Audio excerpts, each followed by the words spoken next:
Continuing, and this poem is called What is Perfect? So here I go. I'll tell you, the nearest thing that you could find to perfection is finding light. Finding light when it is light or dark or grey or hazy, or when the time has stopped. Now I'll ask you to remember something from your past, something that was happy and positive.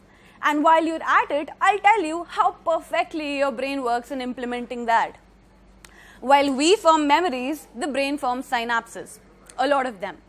And when we recollect these memories, these synapses fire up simultaneously in your head. And you tell me, darling, that fireworks don't take place in your head? So, perfection isn't only you making accurate concentric circles from a bong trip, or when Chandler Bing said that gum was perfection, or when you were served with your favorite breakfast in a tray with bread and banana slices decorated on it, laden with Nutella and strawberry Keventos shake, so aesthetically placed that it was the perfect Instagram story shot.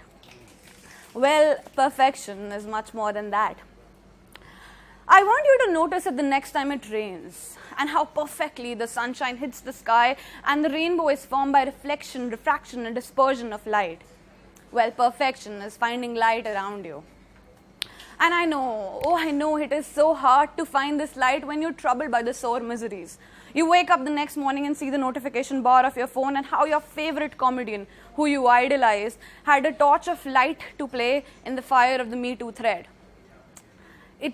Your trust shakes, your trust breaks. You start questioning everything around you, and suddenly you remember your own stories from your own past. The same past, my dear friends, that Ted Mosby had warned you about.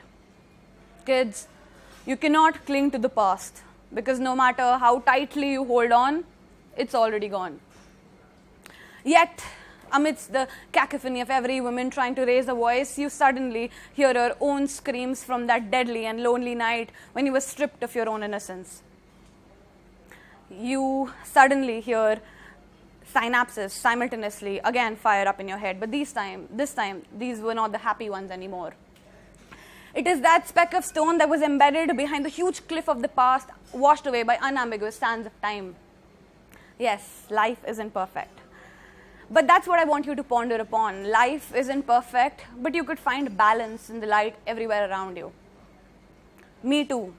2 words, 5 letters, too many meanings, millions of hashtags, billions of instances. But tell me, would it be as successful a movement if it wasn't for the innumerable people supporting it, right beside it? Here's your answer. Yes, life isn't perfect. It isn't fair. It's true. But tell me something new.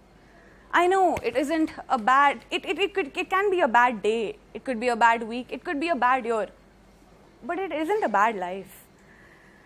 I so wish that Hannah Baker would have found the light around her. She had so many people beside her, the lake to her waterfall, yet she refused to pour in them.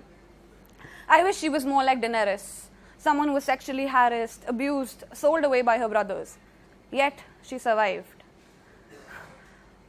Accept it or no, she is the badass queen that you dream to be. But do you realize that she fought for it? Let me tell you something new. We are living on this planet, right? Have you ever wondered how the sun every evening bids you goodbye, and then you ask, where's the good in goodbye? Well, the sun doesn't. It is us who are living in this magical ball of power that spins around its axis, away from the sun once a day. And you're still stuck on those blue ticks that had appeared on his text, and well, how dare he didn't reply. But do you see it? I don't think you still realize it. We are living on this planet, this very planet that you're living on, breathing on, walking on, wants you to see it. And which is why it continues its journey around its orbit, around the greatest source of light, so that you do not lose sight of the light. Yes, life isn't perfect. But isn't it so much closer to the intangible perfection? Thank you. Sorry.